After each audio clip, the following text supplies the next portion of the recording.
अब हम आपको इस शानदार नाटू नाटू गाने के बारे में भी कुछ दिलचस्प बातें बताते हैं।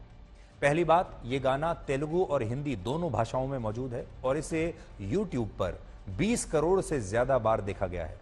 दूसरा, इस गाने को रशिया और यूक्रेन युद्ध से ठीक पहले यूक्रेन के राष्ट्रपति भवन के बाहर शूट किया गया था और इस गाने को वहां शूट करने की मंजूरी यूक्रेन के राष्ट्रपति व्लादिमीर ज़ेलेंस्की ने खुद दी थी। यानी इसमें ज़ेलेंस्की का भी रोल है, क्योंकि आप जानते हैं ज़ेलेंस्की खुद एक एक्टर हैं, इसलिए वो इस तरह की चीजों को बढ़ावा देते हैं।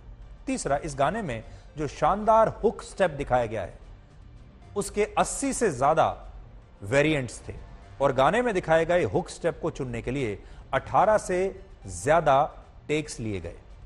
और चौथा, यह गाना भारतीय संस्कृति, भारतीय लोगों के खान पान और भारत के लोगों के स्वभाव के बारे में बताता है और इसके बोल नाटू नाटू का हिंदी में अर्थ है नाचो नाचो। आज हम भारत को मिले इन दो पुरस्कारों की योग्यता पर बिल्कुल सवाल नहीं उठा रहे हैं, इसलिए यह बात आप पहले से अपने जहन में रख लीजिए कि ये जो पुरस्कार मिले हैं योग्यता के आधार पर मिले हैं। और चाहे फिल्म RRR हो, ये गाना नाटू नाटू हो या फिर दूसरी डॉक्यूमेंट्री हो जिसे ये पुरस्कार मिला है, ये बहुत मौलिक कंटेंट था, बहुत सुंदर शानदार कंटेंट था और इसे पुरस्कार मिलना ही चाहिए था। लेकिन ये जो ऑस्कर अवार्ड वाले हैं, ये जो इनके आयोजक हैं, ये अचानक अब क्यों जाग रहे हैं? इन्हें अचानक आज हमारी याद क्यों आने लगी है?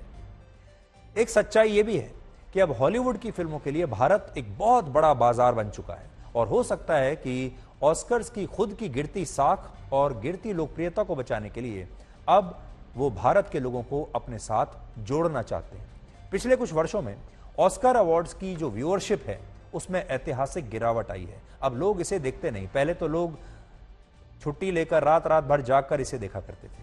वर्ष 1998 में इस अवार्ड फंक्शन को दुनिया भर में टेलीविजन पर 5.5 करोड़ लोगों ने लाइव देखा था, लेकिन इसके बाद से इसकी व्यूअरशिप घटती चली गई और होते होते वर्ष 2021 में सिर्फ 1 करोड़ लोगों ने ही इस अवार्ड फंक्शन को टीवी पर लाइव देखा था। 5 करोड़ से 1 करोड़ रह गए और यही वजह है कि 2022 में जब मशहूर हॉलीवुड एक्टर विल स्मिथ ने ऑस्कर अवार्ड्स के दौरान मशहूर कॉमेडियन क्रिस रॉक को अपनी पत्नी का मजाक उड़ाने पर थप्पड़ मारा था, तो इससे इस अवार्ड फंक्शन की टीवी रेटिंग और व्यूअरशिप बहुत बढ़ गई और ये 1 करोड़ से 1.5 करोड़ तक पहुंच गई। यानी वो जो थप्पड़ है उसने 50 लाख की व्यूअरशिप बढ़ा दी।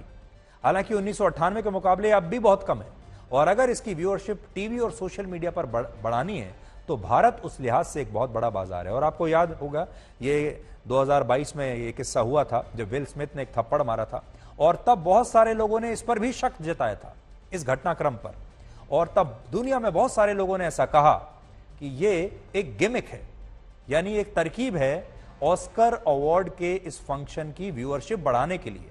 और ये तो एक्टर्स हैं, ये व्यूअरशिप बढ़ाने के लिए कुछ भी कर सकते हैं। ये असलियत में नहीं हुआ बल्कि शायद एक्टिंग की गई है ताकि दुनिया भर के लोग इस थप्पड़ की वजह से ही सही लेकिन ऑस्कर अवार्ड्स फंक्शन को देख लें।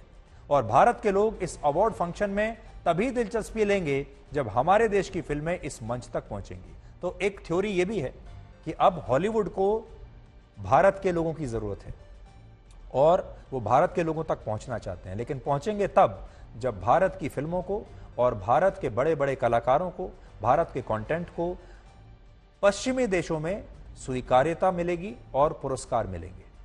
दूसरी बात, भारत में जब से हॉलीवुड की फिल्में करोड़ों रुपए का बिजनेस कर रही हैं और हॉलीवुड के बड़े बड़े प्रोडक्शन हाउस भारत में आ रहे हैं और भारत की कंपनियों के साथ जॉइंट वेंचर शुरू कर रहे हैं, तो उसका असर भी इन पुरस्कारों पर हो सकता है, जो शायद अभी दिख भी रहा है। वर्ष 2021 में दक्षिण भारत की फिल्मों ने सबसे ज्यादा 2,500 करोड़ रुपए कमाए थे भारत में। बॉलीवुड की फिल्मों ने सिर्फ 800 करोड़ रुपए कमाए और हॉलीवुड की फिल्मों ने 500 करोड़ रुपए कमाए। यानी अगर आप देखेंगे तो हॉलीवुड की फिल्मों ने और बॉलीवुड की फिल्मों में अब ज्यादा अंतर नहीं बचा है। ये भारतीय सिनेमा में जो आप सब लोग देखते हैं भारत में, उसका एक ब्रेकअप है। सबसे ज्यादा कमाई की है दक्षिण भारत की फिल्मों ने 2,500 करोड़, दूसरे नंबर पर बॉलीवुड की हिंदी फिल्में 800 करोड़, तीसरे नंबर पर हॉलीवुड। अब हॉलीवुड के जो प्रोड्यूसर्स हैं वो क्या चाहते हैं? उनकी नजर बॉलीवुड के शेयर पर है और वो चाहते हैं कि हॉलीवुड की फिल्में अब 500 नहीं अगली बार 1000 करोड़ रुपए कमाए और बॉलीवुड तीसरे नंबर पर आ जाए। तो कोई बड़ी बात नहीं है, आने वाले कुछ वर्षों में दक्षिण भारतीय फिल्में नंबर 1 पर हों, उसके नंबर 2 पर उसके बाद हॉलीवुड की फिल्में आ जाएंगी और नंबर 3 पर बॉलीवुड आ जाएगा। भारत में हॉलीवुड की फिल्में अब हिंदी के साथ तेलुगु, तमिल और दूसरी क्षेत्रीय भाषाओं में भी डब होकर रिलीज हो रही हैं। हॉलीवुड के मशहूर वार्नर ब्रदर्स, डिज्नी, फॉक्स और ड्रीमवर्क्स जैसे बड़े बड़े प्रोडक्शन हाउस और कंपनियां अब भारत में आकर निवेश कर रहे हैं और जॉइंट वेंचर्स भी शुरू कर रहे हैं यहां के प्रोडक्शन हाउस के साथ, जिससे यह पता चलता है कि हॉलीवुड भारत को एक बहुत बड़े बाजार के रूप में देख रहा है और इसकी वजह से शायद अमेरिका में होने वाले ऑस्कर अवार्ड्स जैसे जो पुरस्कार हैं उनमें भारतीय फिल्मों की ताकत अब देखने को मिल रही है। आपको याद होगा, बहुत वर्ष पहले सुष्मिता सेन पहली भारतीय महिला थीं जिन्होंने वर्ष 1994 में पहली बार मिस यूनिवर्स का खिताब जीता था। इसके बाद इस इंडस्ट्री में भारत के लिए नए नए अवसर बनते चले गए। उसके बाद बड़े बड़े जो इस तरह के पेजेंट्स होते थे, चाहे वो मिस वर्ल्ड हो, मिस यूनिवर्स हो, उसमें भारत की लड़कियां जीतने लगी। इस बात को सोचिए कि क्या 1994 से पहले भारत में ब्यूटी यानी सुंदरता नहीं थी? भारत में तब भी ऐसी महिलाएं थीं जो मिस यूनिवर्स बन सकती थी, लेकिन सुष्मिता सेन के इस खिताब को जीतने के बाद भारत का भाग्य बदल गया और ऑस्कर में आज की घटना भी भारत के लिए वैसा ही क्षण बन सकता है जैसा वर्षों पहले सुष्मिता सेन का मिस यूनिवर्स का खिताब जीतना था। हालांकि आज हम आपसे यह भी कहना चाहते हैं कि भारत के लोगों ने RRR को सुपरहिट बनाकर पहले ही इसे सबसे बड़ा पुरस्कार दे दिया। किसी भी फिल्म के लिए सबसे बड़ा पुरस्कार क्या हो सकता है जब उस देश के लोग दिल से उस फिल्म को प्यार करें। वो तो भारत के लोगों ने वैसे ही दिया, कितना प्यार दिया। लेकिन हमारे देश के लोग आज भी सर्टिफिकेट लेने के लिए पश्चिमी देशों के इन अवार्ड्स को ही महत्वपूर्ण मानते हैं। हमें सबसे पहले अपनी फिल्मों को सराहना है, हमें उन्हें प्रोत्साहित करना है और फिर हमें अपने देश में अपनी संस्थाएं इतनी बड़ी करनी है, अपने पुरस्कार इतने बड़े करने हैं कि दुनिया भर की जो फिल्में हैं वो हमारे देश में आए पुरस्कार पाने के लिए। लेकिन आज भी हमारी वो जो गुलाम वाली मानसिकता है वो रहती है कि हमारे देश के लोग चाहे किसी फिल्म को, किसी गाने को कितना भी सुपरहिट क्यों ना बना दें, लेकिन हमें असली सफलता तभी दिखती है जब कोई विदेशी संस्था या ऑस्कर अवार्ड जैसे मंच पर हमें पुरस्कार मिलता है। असली सफलता आज भी तभी मानी जाती है। यानी सब कुछ करने के बाद भी सर्टिफिकेट हमें पश्चिमी देशों से ही चाहिए। प्रधानमंत्री नरेंद्र मोदी ने आज इस सफलता को भारत के लोगों के लिए गर्व की बात बताया है। लेकिन अब आप आंध्र प्रदेश के मुख्यमंत्री वाईएस जगनमोहन रेड्डी का ट्वीट भी देखिए। जैसे भारत के प्रधानमंत्री इसे भारत की जीत बता रहे हैं, हम भी इसे भारत की जीत बता रहे हैं। लेकिन जगनमोहन रेड्डी लिखते हैं कि RRR फिल्म के इस गाने ने यह अवार्ड जीतकर दुनिया में तेलुगु झंडा ऊंचा किया है। हम इस बात से इनकार नहीं कर रहे, बिल्कुल तेलुगु झंडा ऊंचा किया है, लेकिन तेलुगु भाषा भी भारत की ही भाषा है। आज आप खुद से यह सवाल पूछिए कि जब आपने ये फिल्म देखी थी तो उस समय आपके मन में क्या भाव था?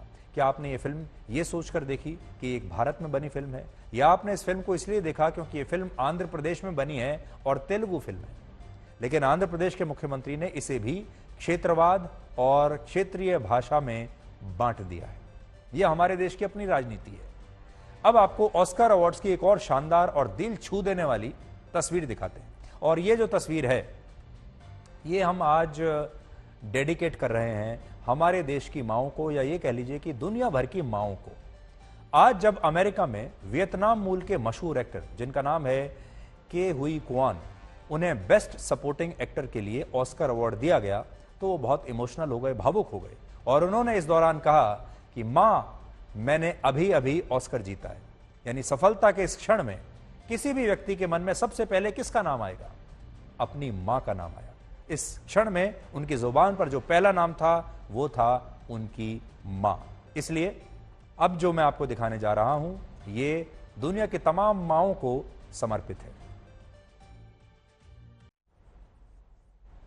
तो आपने देखा होगा जब हम सबसे ज्यादा कभी दुखी होते हैं तो भी मां का चेहरा याद आता है। जब हम किसी मुसीबत में फंसे होते हैं, जब डर लगता है, तब भी मां का चेहरा याद आता है। और जब खुशी का पल होता है, जब बहुत बड़ी सफलता मिलती है, तब भी मां ही सबसे पहले याद आती है।